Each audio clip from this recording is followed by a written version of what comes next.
खुलुमबाय business tycoon Alan मास्कनि धोना 500 billion जाबाय। 10 मास आगोलावसो बिथांनि धन सम्पतिया 400 बिलियनमोन। दा 10 मासनि गेजेरावनो बिथाङा 500 बिलियन खालामनो हाबाय। बिथाङानो प्रथम बिदि आरजिनो हानाया। बिनिफ्राय POKआव पुलिसजों लोगोसे POK माने पाकिस्तान अकुपाइड काश्मीर जेखौ POK बुङो। दा बेवहाय माने जोबोद आन्दोलन जागासिनो आरो बे आन्दोलनाव पुलिसजों लोगोसे जयै 13 जन रुंसारि जाबाय आरो बे आन्दोलना दाबो जागासिनो दङ। बेनिफ्राय अमृत प्रभा आरो शेखर ज्योतिखौबो हमबाय। जुबिन गार्गनि रुंसारि जानायनि केसाव बिथांमोनखौबो एरेस्ट खालामबाय। मानोना बै सिंगापुरनि जुबिन गार्गआ जे जायगायाव रुंसारि जादों बिथांमोनहाबो दंमोन।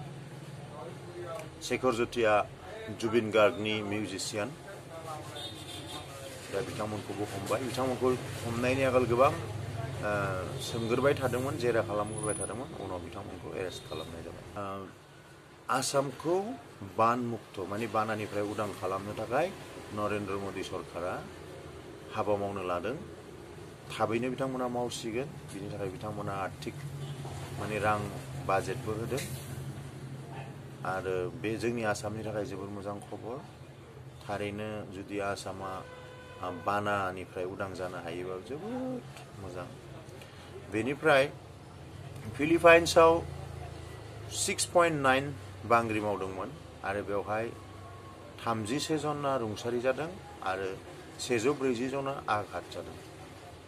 बेनिफ्राय मध्य प्रदेशआव मा दुर्गाखौ विसर्जन खालामनो थांनायाव, मा दुर्गानि प्रतिमाखौ विसर्जन खालामनो थांनायाव ट्रेक्टर एक्सिडेन्ट जानानै 10 जन रुंसारि जादों आरो गासै बे ट्रेक्टराव 30 निफ्राय 32 जनफोर सुबुं दङमोन। दा बेनि गेजेराव 10 जना रुंसारि जादों एक्सिडेन्ट जानायाव। फैगौ 5 अक्ट'बराव BTC गोदान सरकारनि माने हाग्रामा महिलारिनि गोदान सरकारनि शपथ ग्रहण माने समायखिरा लानाय क'क्राझाराव जागोन। दा बेनि आगोल ओरैनो खोनानो मोनहांदों जे हाग्रामा महिलारि बिथांमोनहा NDA जों गोरोबनानै BTC सरकारखौ मावलांगोन होननाय। बेसेबां सैथो बेखौ मोनथिथ'वा। माने हिमन्त बिश्व शर्मा आरो दिलीप शइकिया बिथांमोनहाथ' बुंगासिनो दं जे BPF बा NDA जों दंखायो। दिनैनि रादाबा एसेनोसै।